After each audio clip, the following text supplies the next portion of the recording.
I want to welcome everyone to episode number 50 Kitchen Table Conversations, shaping a new meaning of masculinity. My name is Felix Martinez Paz, engaging men and boys program specialist for and today we will be continue the series where we'll be discussing the third phase of the curriculum that focus systems of oppression and how this system create the conditions for human trafficking, exploitation, and other forms of gender-based violence to exist in our communities. As you know, the Don't Buy It Project curriculum ending the demand of sex trafficking and other of commercial sexual exploitation, while it offers a resource for men and others in the community who want to participate in a local response who are not yet sure what role they want to play.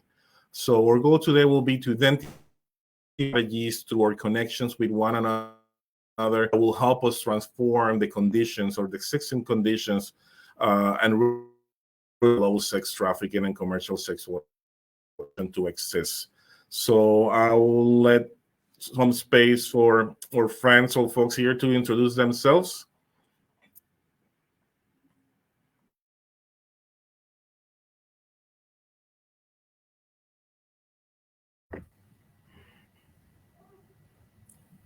All right. Hey, everybody. We're doing a little bit of.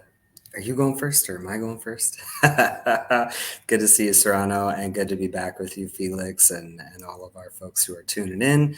My name is Sean Hayes. My pronouns are he, him, and his.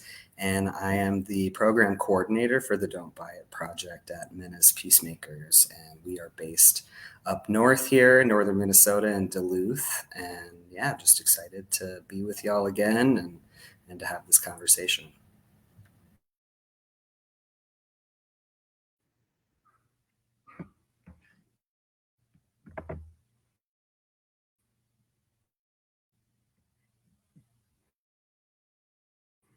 I was gonna go first. My computer is just acting slow.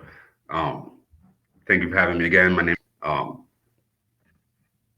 Can you hear me now?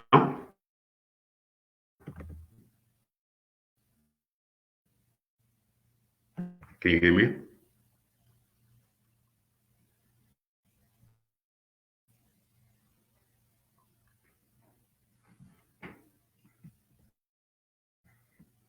Out of Duluth as well at Men As Peacemakers. I work with the youth program, just the youth program coordinator. Yeah, thank you, and happy to be here again. Yeah, we lose you for a couple seconds, but we were able to listen to hear the end of their introduction. So thank you for being here, Serrano. We appreciate you being here. So thank you everyone for being here. Before we start today's conversation, I would like to give a warning that the content of today's conversation could be triggering for some of our viewers or our listeners. So if you need to disconnect for a few minutes, please do it. Or if at any point you would like to talk to an advocate or someone, please feel free to contact our Esperanza United Crisis Line. The phone number is 651. Remember 665. Oh, I totally spaced out. 651. I lost the number here. Give me 1 second. I apologize. Where it went? Okay. 651-772-1611. 651-71611. All calls are completely confidential and available 24/7. So to start first, let's start by defining what are these systems of oppression that we're going to be talking about and how these systems of oppression create the conditions that affect and harm our communities. So before we start, I would like to clarify important to understand that in order to put an end in human trafficking and commercial sexual exploitation, we have to understand that the systems of oppression are who they are. In this case, we'll be focusing on those in these three racism, sexism, and poverty.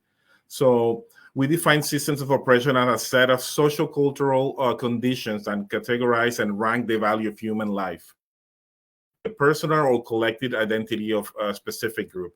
These conditions can be from the color of the skin, could be the place of birth, type of color of hair, social class, language, etc. In other words, these words this system socially create and justify our unequal distribution of power of over another. For example, in the United States, the systems of oppression create conditions that make certain individuals or group more to commercial sexual exploitation. For example, communities or groups of individuals that don't speak a language, persons of a gender or sexual identity, and their or the immigration status could be one of those conditions. So this is something that we have already normalized in our society, and at this time, it represents a high risk not only for all the people living here, but also for future generations to come. So this is why it's so important to educate, to have conversation, and motivate our community. So by working together, by using our connection, privilege, and influence, we can make sure that no one else is harmed with these systems. So we will also need to hold also those people that are causing harm accountable. That's something I personally think is very important, just to make sure that our services, policies, and support in place for also those who are sexually exploited. So really quick to start, we're going to start talking about what is sexism, of sexism in our communities. And I know there's many definitions of sexism, but purposes of the Don't Buy It project curriculum, we will focus on sexism only as a system. So when we as an individual act of sex violence, we can normally open our eyes and see from distance that these systems target women, girls, also boys, transgender, and non-binary people for exploitation, while at the same time empower buyers who are predominantly married, upper middle, socioeconomic males. So when there's systems of sexism, women are regularly seen as sexual objects, and in communities normally normalize that to the point that they don't even realize or know it when they see it. The most obvious or common is the way that these appear. Normally, we can see it in television, mainstream media, social media, and banners and ad. And just to give you a quick start in this conversation is I normally see it in advertisements, for example, when they're trying to sell cars, when nightclubs, alcoholic beverages, when they put normally a woman in a swimsuit, normally with a voluptuous body, implying to the audience that if you, for example, buy this vehicle, you may be gonna have access to a woman. In cases, a man with muscle, just trying to sell you something. And it's kind of scary, that you see that nightclubs, you normally see the same thing. Normally it's a woman or a man with not a lot of clothing, so it make you think, that if you're gonna go to people like that at the same time, bringing some also body. I see those men with no shirt, and I look at I don't look like that, So there's some ways that we start objectifying people. We start creating that this of the people of the person, and what they really are, what's inside of them. So I will you guys, what are the ways you see sexism in your communities? And as a father, it really scared me, father of two young daughters, when I think about those old men out there looking for younger folks or younger just for sexual purposes or something like that. So I don't know. I would love to hear from you guys what you guys think, what you guys see out there, and always keeping in mind that this sexism is one of those things that create the conditions to commercial sexual exploitation and human trafficking to exist. So what do you guys think?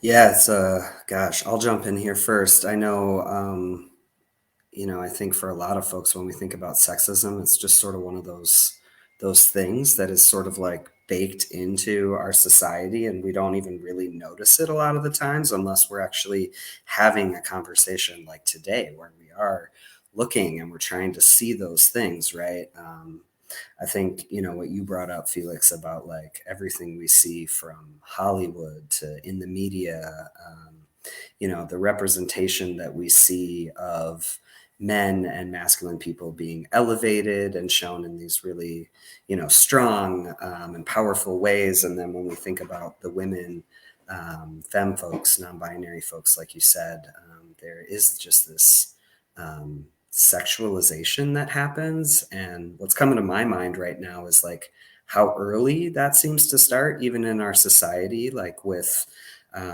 Felix, you mentioned your daughters and you bring them into these conversations a lot. And I know I do that as well with my little kiddo.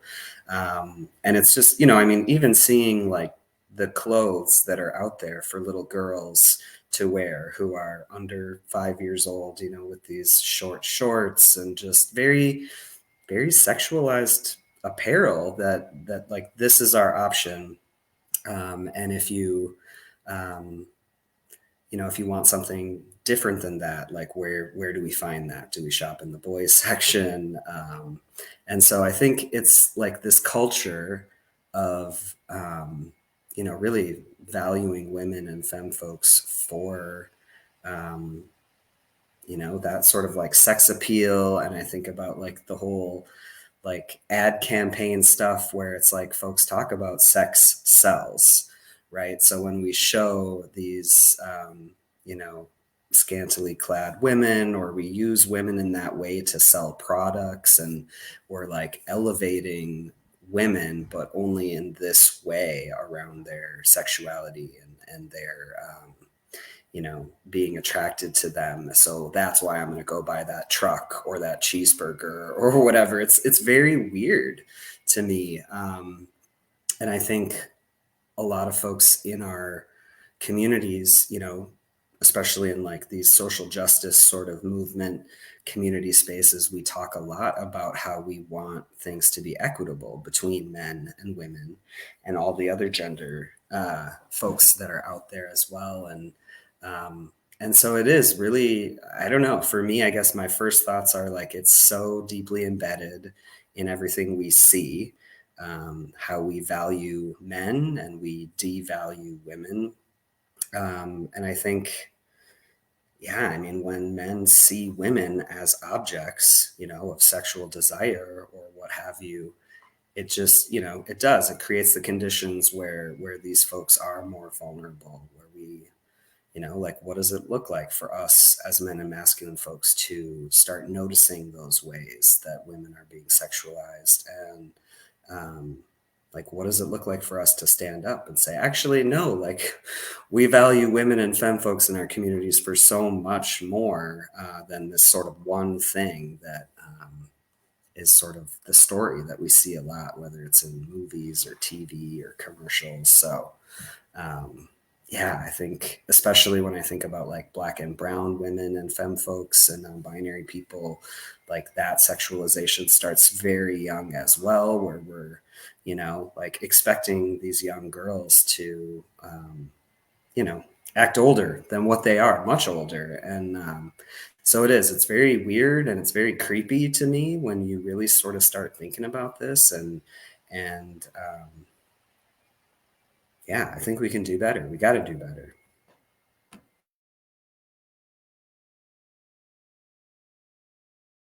Thank you. I think I'm like basically in agreement with a lot of stuff. Honestly, I feel like how it's seen definitely is like a really big one. Like the sexual objectification as well of women is a really big one.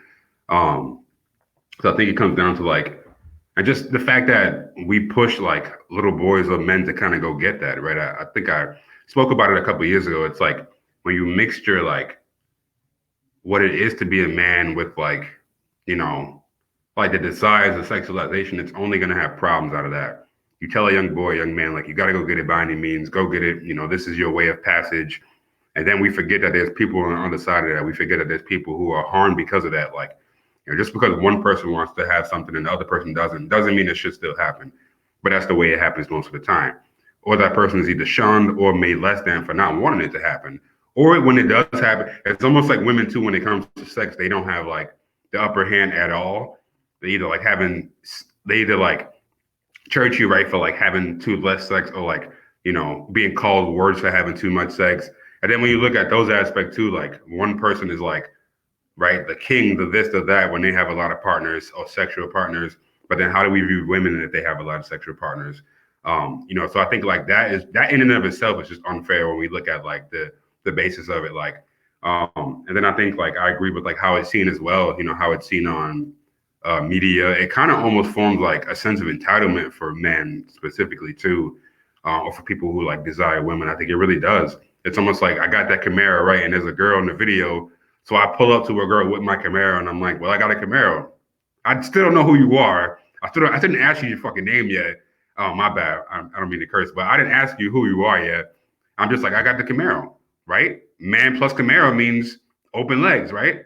Like, and that in and of itself is like, we forget how equational we put women in and how like we put them as like numbers. And it's like, no, we've seen those movies and those situations where it's like the girl's like, no, at first. And then he's like, but it's a Camaro.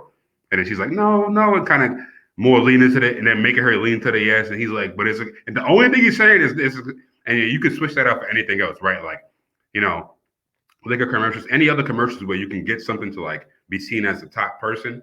It also gives that person a sense of entitlement. Like I've definitely seen that. I've been out too, where it's like the sense of buying somebody something brings entitlement too.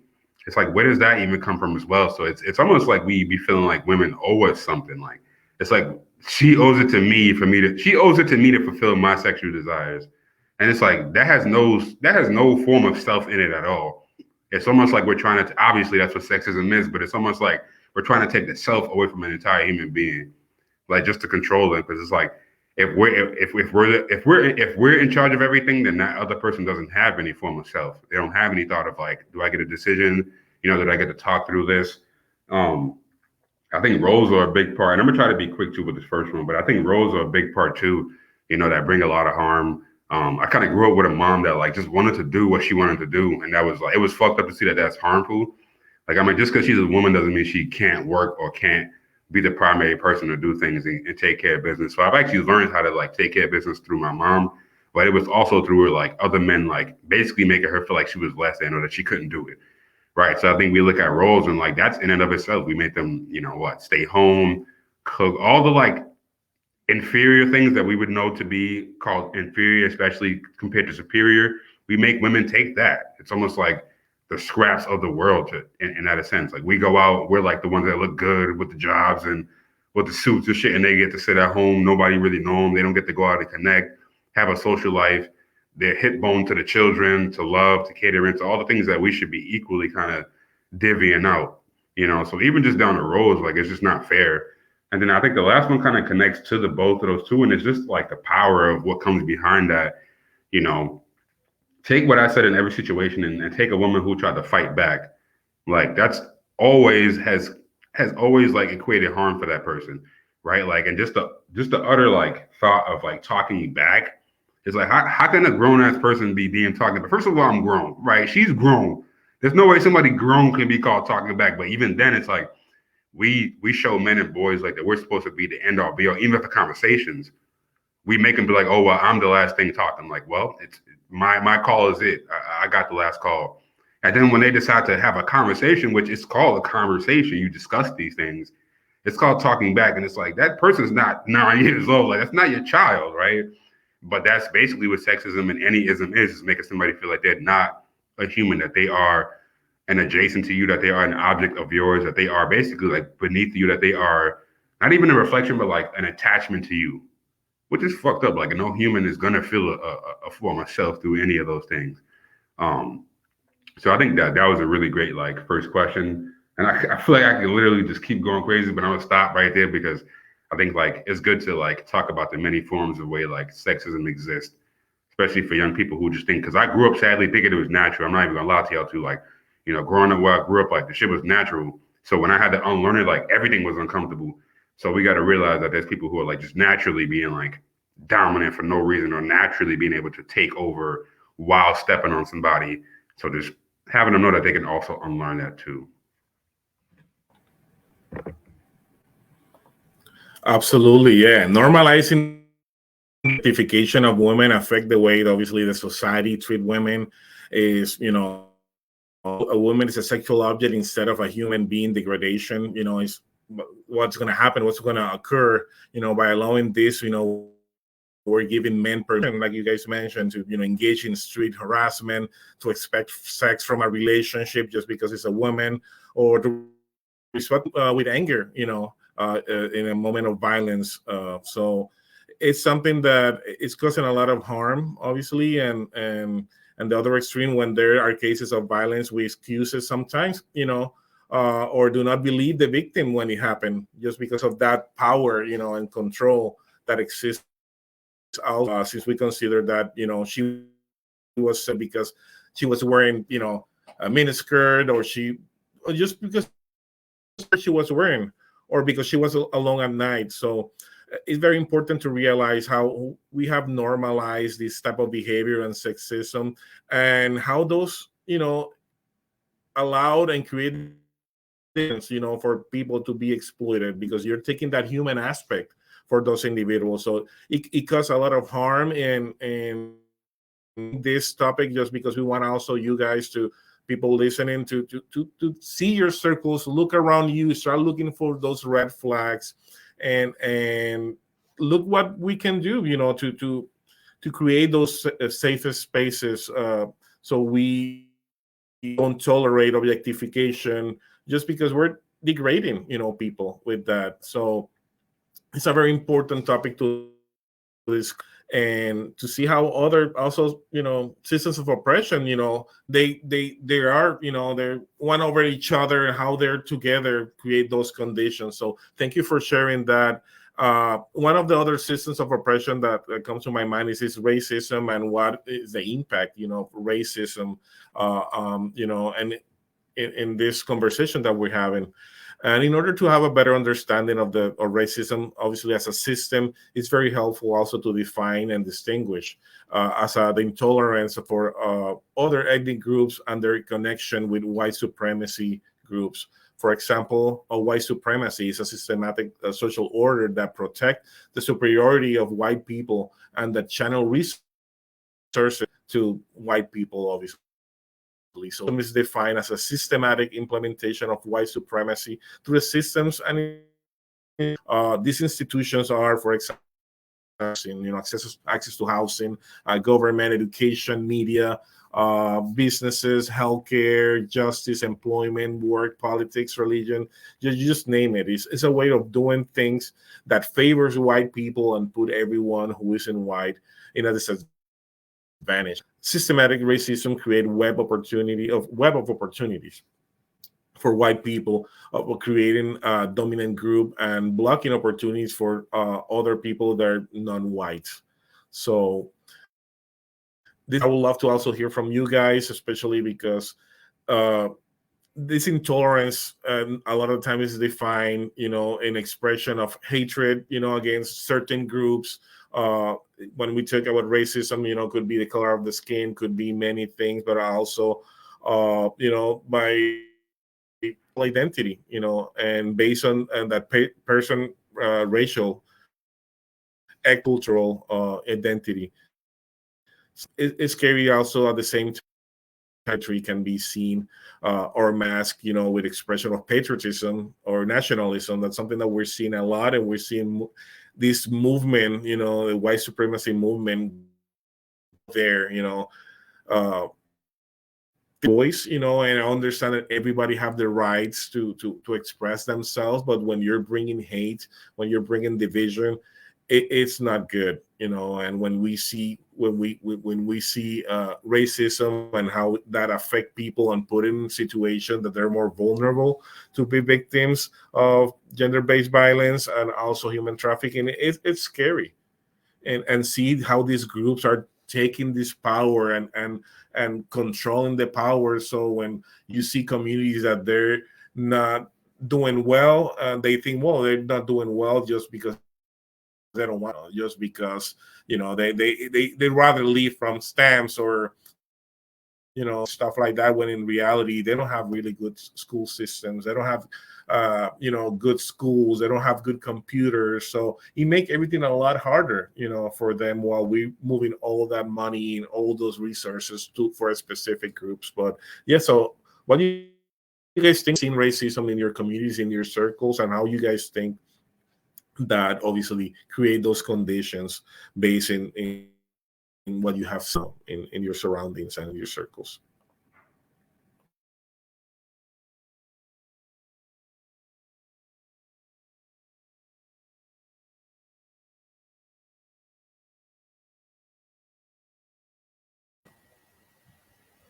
I think for me, like how we say when we talk about sexism, I mean, I feel like the same sort of theme translates when we think about racism and these other systems or forms of oppression that we see happening. It's like, who are we choosing to value in our communities?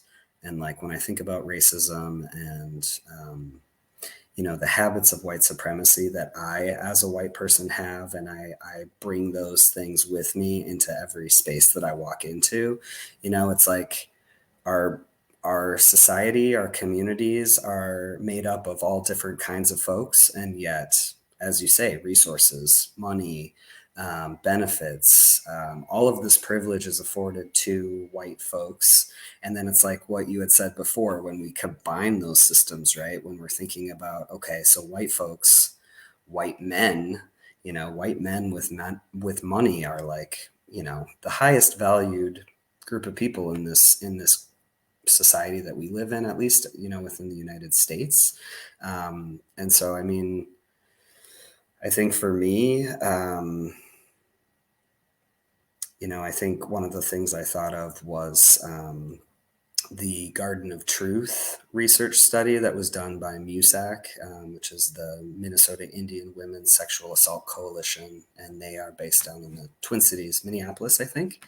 And I know that when I first started going through this class called the Don't Buy It Project, and we were talking about the impact of racism, we read quotes directly from Native women who are survivors of trafficking, survivors of exploitation in different forms. And I was appalled to read some of these things because there's sort of this exotic thing that, as you said, Felix, right? We know that the main perpetrators, the main folks who are buying sex from exploited people are white, middle-aged, middle class to upper class men. And so hearing quotes like, from these buyers who they want to, have an experience with Pocahontas or, something like that, where it's like, it's about this cool, exotic thing, when it's just so far, like, the movie Pocahontas is so far from what actually happened, what the real story is about that young, very young Native woman, years and years ago, who was trafficked, and so I think through a lot of these stories that we're taught, and again, the main I think folks in power are able to create these stories, and they're able to, we as white people put our own twist on these things and make them exotic or exciting, when in reality, it couldn't be further from the truth, right? We know that Native women are, what is it? 1 in 3 Native women will be trafficked, will experience sexual violence at some point in their life, if not multiple times. And so for me, the component around racism feels so important to talk about. And it's also like, white folks especially are so uncomfortable with having that conversation. And it's like, how do we practice that? How do we start looking at the ways that racism and those habits show up in our own lives? And then how do we shift that, right? As a culture of white folks, teaching other white folks how we can, become allies to brown and black folks in our communities. And one final thing that I would say, as a trans person, a queer person, and I do a lot of work within that community specifically, we know that rates of violence and exploitation are much, much higher for LGBTQ plus youth. And those numbers skyrocket even more when we do look at ethnicity. Black and brown trans women are much more likely to be murdered, are more likely to have to choose to work within the sex industry because they can't get hired anywhere else. So how there's just so many ways that I think racism shows up, and it causes these folks to be even more vulnerable. And it's uncomfortable to talk about the realities, I think, of our communities, and yet we've got to, so that we can begin to prevent this violence for our folks. Yeah, something that I would also like to bring, the sexism have facilitated the selection of men and girls from Native communities. That's something that now in communities of color exploited, and something that started from the racialized sexual exploitation of Black women, something that you mentioned in Native women, and in the colonization of America, modern recruitment of Native American, African American adults from sex trafficking rings. So it's really crazy to see that, this is pretty much demonstrating that this racism and commercial sexual exploitation have been continue to be part of the past and the present of the United States. So that's something that's here. It's been here forever. But yeah, from Serrano also what he think.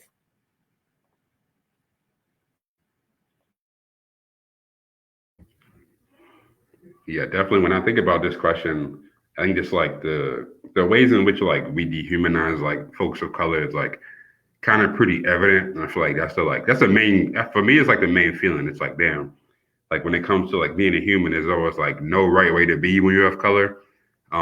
Especially like women of color. I think deeply about that. But then I'm not gonna lie, when I go into that bag, I think deeply about the young kids. Like I think Sean said that are of color and that are like outside of the binary as well.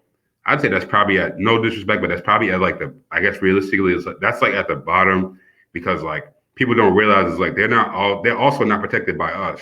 I'll just say it. Y'all don't have to, but I will. The person that is of color, I mean, that is Black here, I'll definitely say it. Like Black women and Black women who are not on the binary are not even safe, like from us. So when I hear shit like that really like breaks my heart because it's like those young children, those women, it's like they have double what I think I experienced. Like if I think I experienced racism, they have it both, where it's like their identity of race and their identity of like their sex or their gender is like something that's bringing them harm. So my heart, like I definitely try to protect like honestly Black women and Black women that are non-binary as much as I can. Because of that and that alone, like just even in our own corners, we don't even protect our own. And that's something that like I don't like to say, but I also don't like to lie because that means that women are being hurt every time we decide to bring these lies as well. So when I think about that, like I think about like security, like and just safety, who's being more safe or not who's being more safe, who's getting more safety and more security. Obviously white people have always had that throughout the entire history in general, from bank loans to be able to have homes, even now to the point where we see a lot of people of color really have no tie to their family because there is none, right? Like it's sad that I like at 27 what I can give my parents money and shit, and like that don't feel good because it just shows that like there was no like we don't have that trickle down money like how people have. Like I have, and I work with white people. I'll be around white people a lot. Like, so I'll see it like firsthand. And my friend will be like, yeah, I can get 10K from my grandma, from my grandpa. And I'm like, our grandma's not even alive. Jesus, like, and that is like maybe not totally due to that, but that full thing is due to that. Like, just the historical facts that we have never had a good start at all. Never, ever. Like we've had a negative and a deficit every time. And I'm that's put in front of me every time these things happen. So I think about security, I think about safety, I think about what happens when our young women specifically, but our young people of color go missing, right? It's always that's who they are, right? Talking about Black people specifically or Native women specifically, that's just what they do, right? They get drunk, they get fucked up, they party, they're loose, they don't do anything for their family, they're ratchet, they're this. So it's almost like at the beginning, we're not even trying to give us or them a chance. We're like, all right, we know that they're terrible, we know that crimes exist in the communities of Black and brown, so let it exist there. Like these are also things like I have been blessed at a young age to work with higher people that are like not Black and brown. So I've had to like experience of experiencing these fucked up things, like in a way where I can actually advocate and talk about them in real time. Like I've had police, like when I'm working with young youth, tell me that the young youth of color, that's just what they do, and they're not going to try to find them. But then Lord help me if it's a young youth that's white, you know, and don't get me wrong, I'm sharing it regardless, but let's say if a young youth that's white, we're going to bend and break the world before that young kid is found. And it's sad. It's sad to see. Like, and I've seen that in actual agencies working with actual places where kids are being placed in foster care and all that. You see the disparity, like you see it right then and there, how they treat them, like how it's treated, you know. It's so sad. Like when I took a group of kids on a trip one time to a trampoline park, and out of nowhere, like for some random reason, the cops were just like behind us, and it was kind of heartbreaking to see. Like they weren't like for us; they were just like kind of driving out and about. But none of the kids felt comfortable in that car, and like that's something that like I will always keep close to me because like that systematically shows that they're not protected, and they know that they're not protected by the system. They know that the system is like another layer out to get them.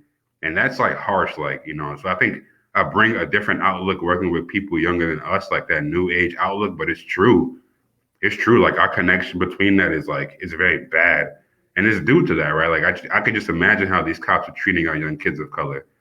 I just know how they treat me, and I'm 27, and that shit hurts my feelings. So I can only imagine somebody who's 14, 16, 17, 18, 19, even 20, 21. So when I think about how that actually occurs, like it comes down to the security and the safety. They're not going to look for those young people of color. That's just it. They're not going to use the time. They're not going to utilize their resources for those people of color. Now they will for those white people. They will for those people where it's going to be seen on the news, and that's sad.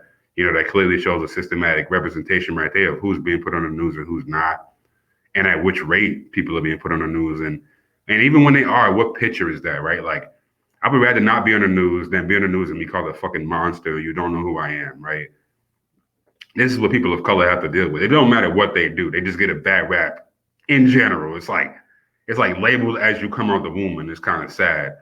So I think about that in multiple levels, security being one, you know, with the housing industry, how a lot of us, are homeless due to that. A lot of us don't have families and uncles and great grand people that we can go and either stay with or get money to buy a house or get money to rent a house, because we were just never given that luxury. We were never given that education. And even now down to safety, how anytime a young kid of color runs away, that's just what they do, right? She just party. That's their culture, right? That's just what they do. That's how they cope. And it's like, we're not even debating like how we got here in the first place. That's how they cope. You might be right, but we're not even talking about the underlying roots of why we feel this way. Why does somebody need to cope in the first fucking place? Like, why would somebody need to abuse substances in the first place? Why would any of these things exist in the first place? It's almost like people in privilege love to ask the question, but they don't like to go at the furthest beginning. It's like they ask it from the middle on. It's like the privilege won't allow them to go further in the back. It's like, no, this is because of this and all these things. So I think about it in those ways, like safety, security, the invisibility that we talked about with Native women, and just Native people in general. The invisibility is real. There's way too many people who are gone or not with us who are missing currently that we're not talking about at all as a society. And when we do, how is it talked about, right? Again, party culture, that's just what they do. It's never like, who are they? Like, what is actually going on in their lives? Like, it's treated more like a number than a human. And sadly, that's basically what race has always felt like for me. It's always felt like a number, not even like a human. It's just like, all right, we're done with this one and we're on to the next one. Thank you for preaching again, Serrano. Love your point. I always love your points of view. You bring, you made this conversation more real, and I really appreciate that because it's so true. And sometimes the color of the skin, for example, for me as a Latino white, is a camouflage. Till I open my mouth. When I open my mouth, it's where you from?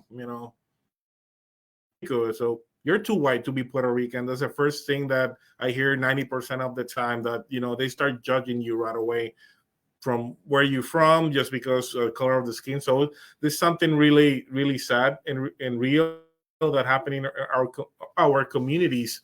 But a point that we also need to bring also is how this systematic racism also taint the anti-sex trafficking movement, perpetuate narratives, specifically with movies like Taken, when they show this young white female victim to be rescued, so it's misidentification, obviously, and criminalization of victims. It causes a lot of harms. So I think for me, it's very important to understand that in order to end commercial sexual exploitation, together as allies, we must recognize ways which racism create these conditions, and many of the ones that Serrano shared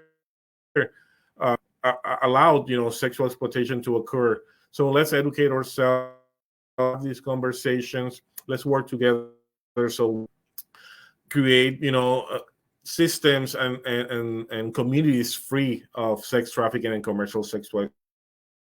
So thank you, Serrano, for your point, and you brought also the aspect of thinking about system of oppression of poverty. How this system also race, and it push push these communities to don't have access, like I said before, to good education, to have access to research, bringing this system of oppression of race of poverty. It's very important to understand that it's a broad term that encompassed everything from homelessness to food shortages, unemployment, and other forms of economic injustices. That is a system that restrict access for housing, education, health, and economic opportunities, like I mentioned before. It's something that and interesting is to, despite the United States being one of the wealthiest nations, in the world, report estimate that around 41 million of Americans living in poverty, and this is based a study that was done in 2016. And too often, poverty is misunderstood as a result of a lack of effort or personal work ethic.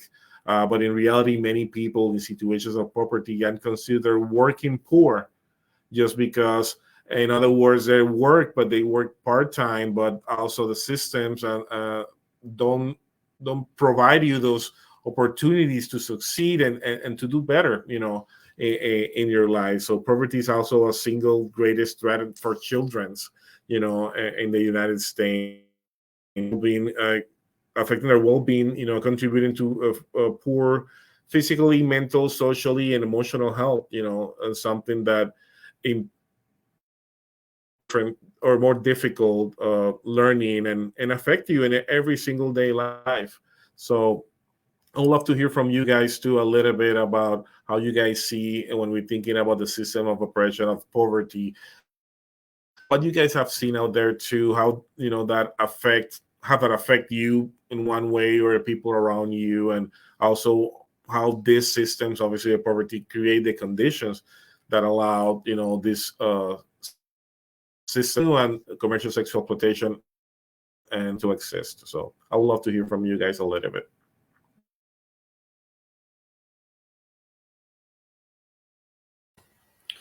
Well, I know for me, going back to my time going through the Don't Buy It project curriculum, and this was probably about 7 years ago, it was kind of how I got connected into this work and with Men As Peacemakers. And I remember when we were going through this section on poverty, and we talked a lot about something called the myth of choice. And so oftentimes, what we'll hear folks say, or like how they want to sort of dismiss like the violence of exploitation that's happening. They'll say that, these women, whether they're,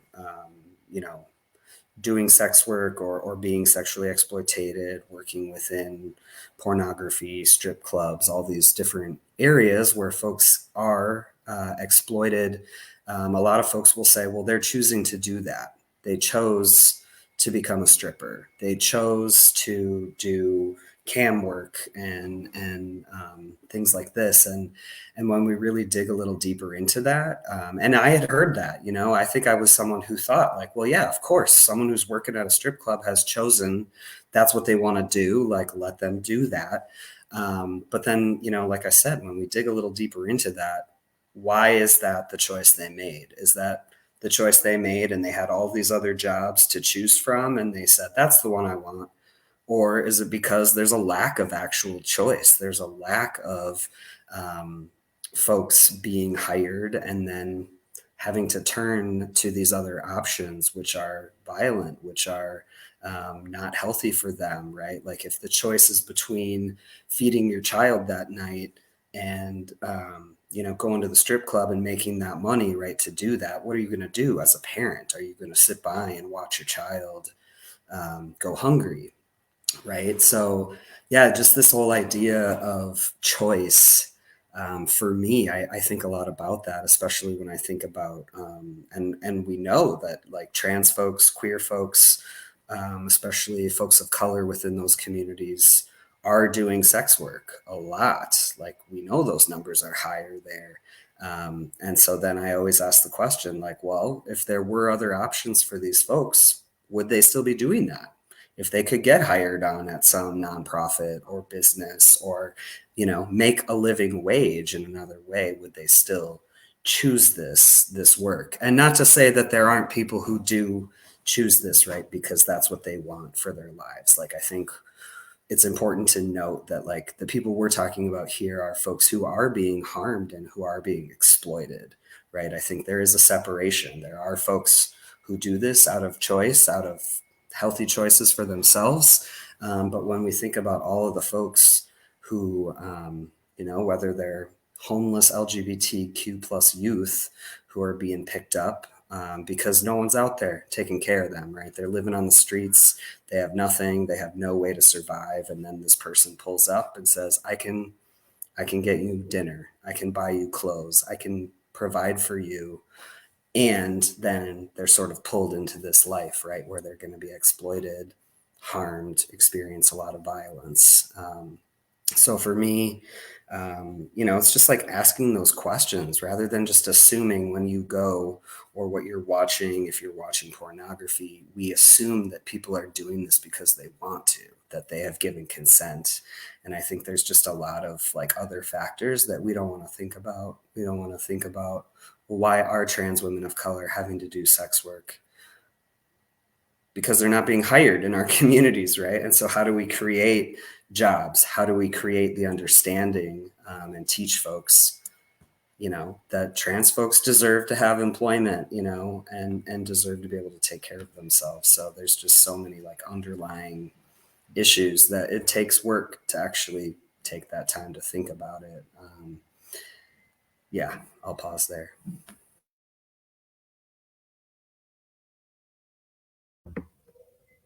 I feel like this again is like just another like home run, like good question. Because there's so many, like honestly, there's so many different factors that kind of play into poverty having a big. So first of all, it does, and it has a big effect on everybody, specifically those on the marginalized. I think one and the top thing that I like, not the top, but the first thing I think about is kind of like identity, honestly.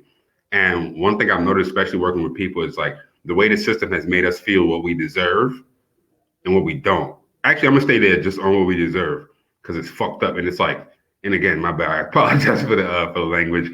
But it's so deep that now systematically, right? That's what it deserves, right? Like I've worked with young youth and young women who's like, I deserve to be hit, or I deserve to be less, or I deserve to be under this person's like feet, and that's not a good feeling. But it's a systematic. It's these approaches that make us have them feel like they deserve it, right? One of the things that because I frequently go back to the hood when I go back to New York because one, I'm not better than anybody.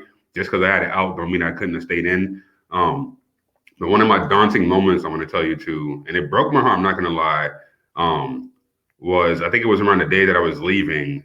My cousin, who's like a distant cousin, but we're close in age. I was walking, I think I was going somewhere. It was right before I left. And he's like, what did he say? He's like, bye, I'll be here forever. Kind of insinuating that like the hood was all he was worth. And I didn't have the time. I don't even think I had to know how to say. I think I just had the time to reflect, sadly, which I wish I would have had more. But I was just like, what the fuck? Like, are you serious? Like, of course you don't deserve this. Like, don't nobody deserve to grow up in the hood in the projects. Like, that's a different layer of a beast, honestly. And if you ever wanted to have that be like a category, I'll definitely I would love to go in in depth to more about what that is for people who don't understand that, because that's a different layer of the beast that we call like poverty and white privilege. Because it's seen, like I see so many people that I grew up with just think that their ceiling is like right here, because that's all we know. Like I really due to poverty, like y'all two, just specifically because y'all brothers of mine now, I never had goals. Like I wasn't those kids that like had the luxury of being 12, being like, I want to be this, or 13, I want to be that. Like I really was trying to live day by day, making sure my grandma was okay, making sure my mom was okay, making sure I was okay, making sure I didn't die, I didn't go to jail, I didn't get jumped. Poverty brought a lot of gangs, like, so that brings another layer of safety. It's almost like I call it a game that the white people created, but we're sadly playing it. We're the only ones involved. We're the only ones being fucked over and hurt by it. But it's their game. They're like the puppets at the top of the shit, right? Put everybody crabs in the barrel. You put it don't matter the to me it don't matter the demographic. You put any people in that barrel like that, they're gonna claw, they're gonna scratch each other, they're gonna envy, they're gonna jealous, they're gonna misery their way out of it, because that's the only thing that they know. So sadly, like poverty brings like a sense of like low self-esteem and a sense of like this is all I am, and that shit really hurts. It hurts when I'm like talking to people and they're like, yeah, this is all I am. Like, no, you're way more than that. But our circumstances, poverty, people in our lives, due to being poverty stricken, make us feel like that's all we have. Like that's our only limit. Cashier, fuck it, that's it. You know, that's the only limit that I can go to. So I think poverty really has like a chokehold on people, like as far as like sexual exploitation as well. It's like obviously within the hood, they're not going to go in there if it's happening there, right? Like they only going to come, police are only going to act on certain things that they feel like they get importance out of. Again, coming back to value. If they don't value our people, are they going to come check up on our young women that are being missing and being murdered, right? So I think about that in like a nutshell. So identity is a big one. It's like, it's sad to see like people will take away. I've seen Black people and women take away like, oh no, this is just who I am. I deserve this low shitty job and I deserve to never have anything. And it's like, no, you don't deserve any of that shit. Like, and it hurts because it almost comes into like an argument where it's like, I'm trying to prove to them that they're worthy, but they're already, and I would say emerged, because it's not their fault, but they're already deeply dipped and like covered in poverty to the point where they're like, nope, I don't see any other possibility for me. So I think identity is like the piece that we also don't talk about. We talk about a lot of like physical things, and I respect that. But identity is a big one, man. Like I see so many young kids either just think that they do basketball, rap, or none of it, sell drugs in between. Young women, like Sean said, feel like that's the job that they choose. And it's like, no, you know, my mom like had to deal with drug abuse at 14, sexual abuse, sexual assault, like, and being a woman at that at the same time. You telling me she chose to do the shit that she was doing? Like, I could never believe that at all. Like that was like what she needed to do to survive. And even that's not even safe, right? When we think about even these forms of sex work, those aren't even safe. I'm somebody who don't like, and I'm gonna try to shut up, but this is great questions. Like I'm somebody who don't really associate or don't really care for the strip clubs. But I have been there, and the time that I went was because I won't get into the identification because that's obviously not safe either. But I had a friend who was dancing, and I actually went there because there was a dude who was white, middle aged, and most likely probably married. Literally was threatening and was putting his hands on this person. So even within that work that we think that they choose and they're making a lot of money, and even that shit is run by men and it's still not safe. And we forget that. So I think that was like a perfect question. I think that was a beautiful question. So many different answers, you know, from identity to believing that you deserve the job that you get, believing that you deserve to live in the hood, believing that you deserve to be put out on the street, believing that you deserve to be homeless. Like there are things that our kids deserve that we put on them, like as a system. And now we got to do a lot of the unlearning and a lot of the backtrackers. These kids, these poor babies, do not need to feel that way at all. So.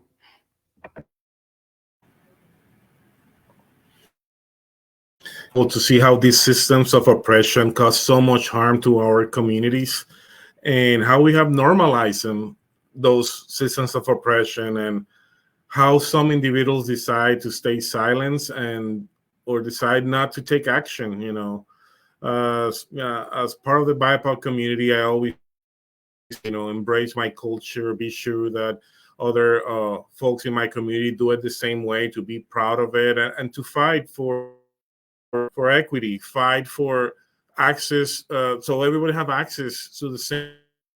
We can all thrive.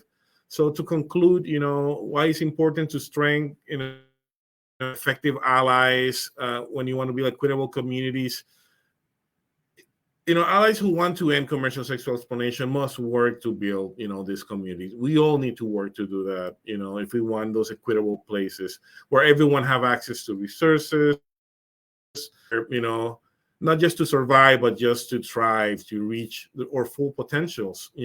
This means supporting policies, initiatives that promote fair access to housing, healthcare, education, employment, and other opportunities, as well as using our influence, and our privilege to prioritize leadership and others in the community that are affected by poverty and any other of the other sources, systems of oppression. We need to educate ourselves in this issue and raise our voices. This could be just the beginning of it, by raising our voices to get their full potential to allow this to happen. So I want to thank everyone. I don't know if any of you guys have any closing,